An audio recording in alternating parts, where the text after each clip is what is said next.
Les hommes naissent et demeurent libres et égaux en droit.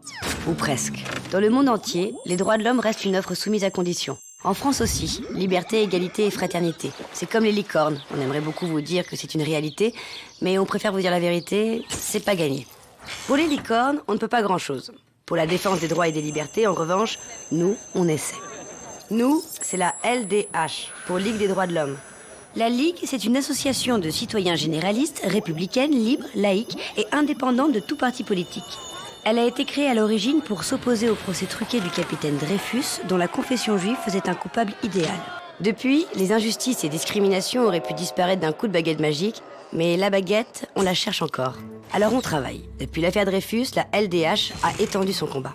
En faveur de la justice sociale, pour le droit de grève et la liberté syndicale d'abord. Puis, dans les années 30, en s'opposant au mouvement fasciste et en s'engageant pour l'accueil des exilés fuyant les dictatures.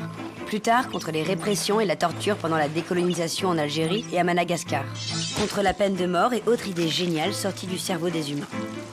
Résultat, en 1998, la France fête la Coupe du Monde et la LDH, c'est 100 ans. Et à 100 ans, on aurait bien eu le droit de raccrocher. Seulement voilà, c'est pas fini. Loin de là. D'autant qu'on ne vous apprend rien, ces derniers temps, la France s'en est pris plein la figure. Et si vous avez déjà marché pieds nus sur une punaise, vous le savez, la douleur nous guide rarement vers de bonnes décisions.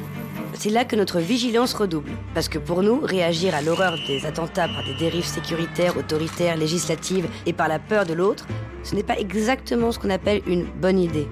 C'est pour cela que nous nous sommes opposés aux propositions honteuses sur la déchéance de nationalité.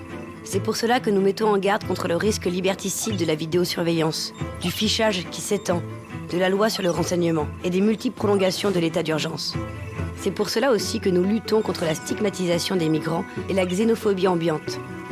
Mais concrètement, on fait quoi ? Concrètement, on intervient au milieu scolaire et dans les quartiers sur la citoyenneté, les discriminations et plus encore après les attentats récents sur le vivre ensemble et la laïcité. On organise plus de 700 événements par an, conférences, ciné-débats et formations visant à déconstruire les idées d'extrême droite, attirer l'attention sur la protection de données personnelles, promouvoir l'égalité de genre, etc. Nous allons devant les tribunaux aux côtés des victimes de discrimination. Assurons des permanences d'aide juridique pour tous. Et portons plainte lorsque des propos racistes sont déversés sur le net ou en chair et en os, ou lorsque des élus affichent leur intolérance. Et nous interpellons les pouvoirs publics pour garantir des droits. Le droit d'asile, par exemple, mais aussi le droit au logement, le droit à la scolarisation, le droit à l'avortement. Ou bien encore pour veiller à ne pas se faire rogner nos droits fondamentaux comme la liberté d'expression. Pour résumer, on ne s'ennuie pas, mais on a besoin d'aide. Aujourd'hui, nous sommes 10 000 en France et dans les territoires d'outre-mer, répartis dans 315 sections, qui s'organisent de manière pleinement démocratique. Regardons la réalité en face. Même si nos adhérents sont bénévoles, mener tous ces combats coûte de l'argent. Un tiers de notre fonctionnement est assuré par des subventions publiques. Les 2 tiers restants proviennent des cotisations des adhérents, des ventes, dons et legs. Ces 2 tiers sont nécessaires, mais surtout, ils assurent ce que nous entendons bien garder, notre indépendance. Face à l'ampleur de la tâche, on n'est pas contre un petit coup de main. Voilà ce que vous pouvez faire. Adhérer et rejoindre les militantes et militants de la LDH pour agir de manière concrète et collective. Faire un don ou un leg à la LDH. Vous abonner à notre revue. Souscrire à un compte épargne solidaire. Et aussi partager cette vidéo et nous donner votre avis sur les licornes. Tout ça compte, parce qu'un jour, on aimerait vraiment dire avec vous, les hommes naissent et demeurent libres et égaux en droit, et que ça soit pas une offre soumise à condition.